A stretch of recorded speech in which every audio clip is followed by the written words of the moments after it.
Hello and welcome to Banking Frontiers Live. I am Sneha Agrawal and I am here to introduce you to some of the leading lady luminaries of the BFSI sector on the occasion of International Women's Day. Today we have Mrs. Pratima Thomas, who is the head HR at Fino Payments Bank. Thanks for inviting me over and including me in this lovely research and, storyline that you guys are doing for the Women's Day. So let's go with the first question. So what are the two or three big risks that you have taken in your professional career? For a very long time, Sneha, nobody has introduced me like that. So I generally introduce myself as Major Pratima Pinto Thomas because I belong, or rather I've served in the armed forces. Oh, wow, that is wonderful. For some time. And I believe that that was one of my first risk that I took in my life. And I won't only say that was a professional or a career related risk, while it may sound so because that was a profession.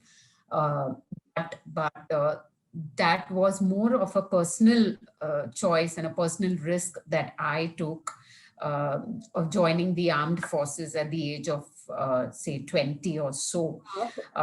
Being from Mumbai, being from a very suburban western Mumbai side college from Narsi Monji, it was very rare for anyone, leave aside women at that point of time, to go into the armed forces. And that was almost 22 years ago. So that was a major risk that I took, at that age and time.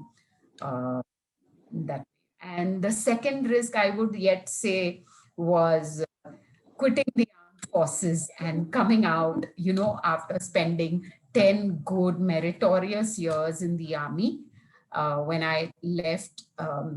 And once again, I won't say it was only a professional career risk. It was both personal and professional.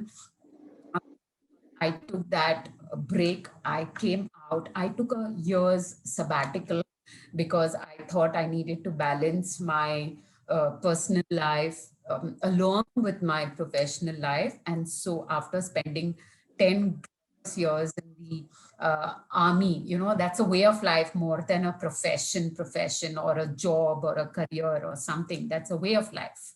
And after 10 years of that way of life, I chose to move out and took a year's sabbatical and then started with the corporate side of the story. Again, starting low and starting small and then growing up. So that was the second biggest risk I took. Definitely. So I would probably say these were the two major milestones. That is wonderful. How often do we come across someone from an army background in this industry or like in any industry, especially women? Sure. Yeah. Okay. So let's move on to the next question. So what lessons that you have learned from the major risks that you have taken in your life? I would say probably the first lesson was always that it is never too late to start something or to jump into something, uh, if if if you feel at that moment that you need to do something, don't wait, or don't after you've thought about the decision. I felt it's a good time. It's always a good time to start something. Yes. Be it a habit, be it a career, be it a new journey, a new habit, a new hobby. It's always a good time to start. So just if you feel like doing something and if it's something good, just jump in. It's not very difficult. The second lesson is it's not very difficult to start, something, but it's always difficult to hold on to what you've started. That is one second biggest lesson. And that's when my third lesson steps in. That is, take one step at a time. So these are the three lessons I could probably learn from the risks that I have taken in my life. Consistency is the key. Yes. Just hold on. Don't give up. Yeah. Yeah. So the next question is, how do you control the fear that is associated with these risks? Always believe that fear is there to stay. Okay. It is there. Everybody is having some sort of fear when it comes to a certain given situation or a time or a purpose. There is a fear. And I always believe that fear is positive because it comes from being mindful of the consequence that may come up. It is not something bad. It is just that you are mindful of the result, that the result can go wrong or something else could happen. So if you take that, if take fear in that parlance, it will always be something positive to rear and to make use of, because when you are fearful about something, you then start planning or you then start strategizing your plan B. Yeah. Fear would give you sleepless nights, but if in those sleepless nights you start thinking what are the alternatives thereafter, probably that fear would just be something that is more developmental rather than more like an obstacle.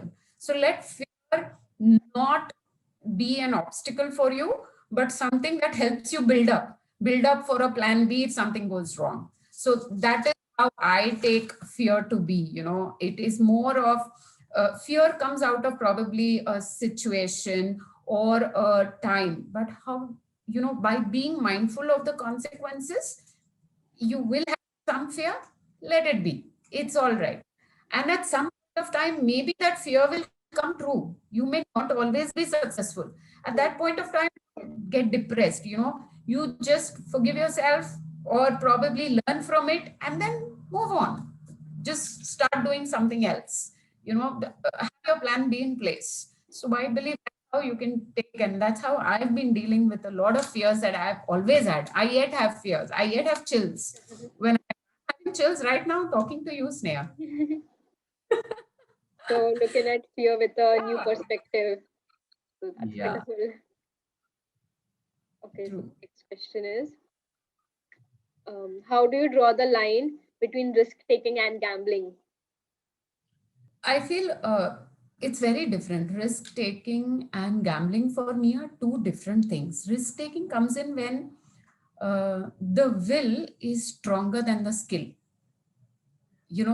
or probably the will is stronger than the situation around. That is when risk taking steps in. And I would say gambling uh, comes in when you're not very mindful of certain consequences or results that your risk is bringing in, or risk taking is bringing in, right? So I feel these two, you can draw a line when you can probably get associated ki what is this risk taking of mine going to draw into, what are the results or the consequences. If the results and consequences are beneficial or helpful to others, then it's worth the risk, and that's where I go ahead. However, if I feel that the results are too averse to to probably affecting someone else's uh, life, someone else's the thing, then I draw a line and I be more conservative, and I probably alter my risks taking uh, habits or attitude. That's how I would say we would draw a line between risk taking and gambling. So do you see any major differences in risk taken among women versus men? I feel women are conservative when it comes to risk taking, but believe me, I have met many women hustlers. I would call them women hustlers, who have taken significant risks in their personal as well as professional space in their lives. And some have succeeded very gloriously, some have failed, but I would yet look at it as they were yet successful, you know, because I feel failure is very relative to people. However, coming back to the question, yes, I do believe probably because of the role we are perceived to play in various societies.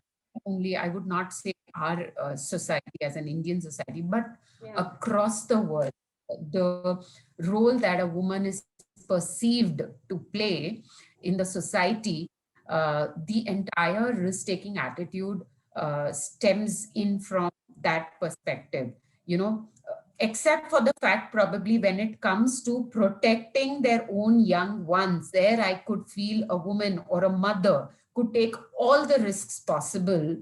Apart from that, women do tend to be a little more conservative when it comes to risk. I have experienced that in my life. I've met many women who prefer to go just because they want to step aside and give the, a benefit or probably give that space to either their better half or probably their young one or probably in terms of, their entire family, dependents, etc. And they take a sidestepped role, from that. So that's more to do with the perception that women are believed to play as in the society. So there is a difference. There is a stark difference in, how men approach risk taking. Having said that, I have seen even men not being very conservative. We've met, I would say, people on either sides, who are this thing. But yes, women do tend to be a little more conservative yes, when it comes to risk taking. So what may be a risk for a woman may not necessarily be a very big risk for a man. So like because of this only, like how our society is framed. So what maybe risks for women may not be necessarily very large risks for men.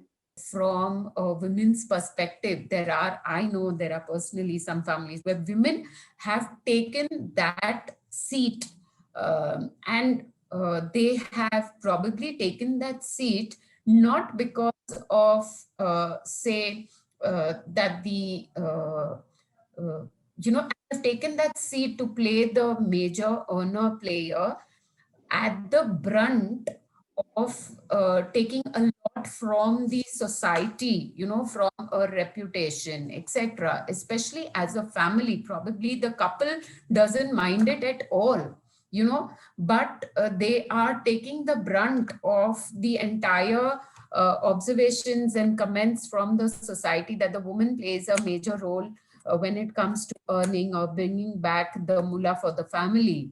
And that's where I feel the woman faces a major risk rather than a man, because she is always perceived to be, she is, trying to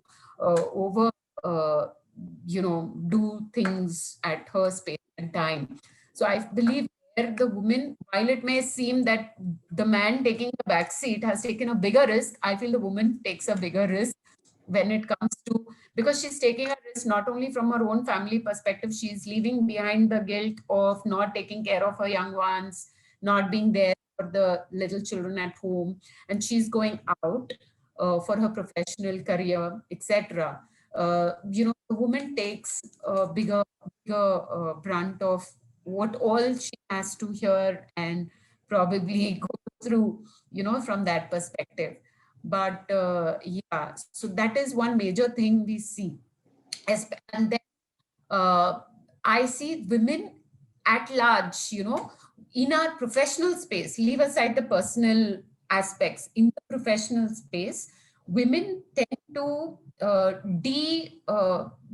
what you call it, demean, or rather push themselves find themselves as not so capable to speak out when it comes out loud in a forum, say in your office space, in a boardroom, in a meeting. Women will be very, very conservative in terms of taking that risk and, talking it out, or, bringing out a thought process, bringing out a point, because they feel inadequate at all times. But for men, probably even the most silliest of thoughts that they want to put out comes out very easily. Women feel, oh, I'm taking a big chance by going out and saying something, because we tend to always think, what will I be perceived like? I feel men think lesser out there, they don't mind, taking that risk, and they're more outspoken when it comes to putting out their thought processes. But women probably do find it, a major task, I would say, when it comes to putting out certain thoughts very openly, unless, yes, the environment, some of us are probably very lucky to be in such conducive environments where we are made to, come out with whatever we have to say and feel. But there are women who find themselves in a space where this itself becomes a major risk for them, or a major, a step for them to come out and talk, put out their thought process in the midst of, say, the majority of men. Hoping to gradually bring a change in that. Yeah, we are, no? You are there, I'm here, we are all doing that. Yeah. Okay. So the last question is, which books, according to you, are a must read for younger women? As an advice to all women, I feel we must all, for me, it's my spiritual book, which is the Bible. And I pull out a lot of thoughts and a lot of what you say, day-to-day learnings for myself from the Bible. And so I believe that every woman, whichever religion you follow, and I believe every religion or every religious script has so much content, much beyond what is being generally interpreted. But we have to find our own interpretations in what we believe and what we have valued as we have grown up, and try to grow more deeper in it. And so I have chosen, obviously, my book as the Bible. That's my first take. And I feel every young woman should go back to your roots to see where we started off, and find a value-based book per se, probably their own religious script, because it's so full of rich content. Every religious book, for both men and women, I must say, this is true.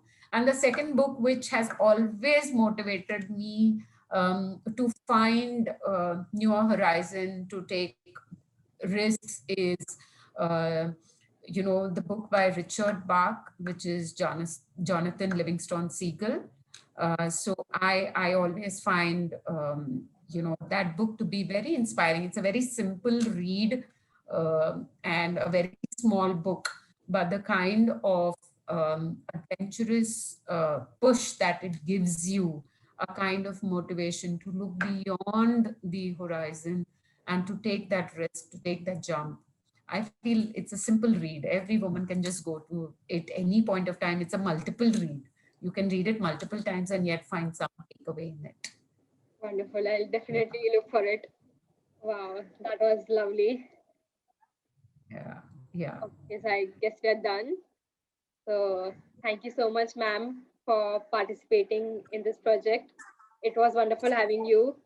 Your words were very inspiring, and you brought a different perspective. So yeah, thank you so much.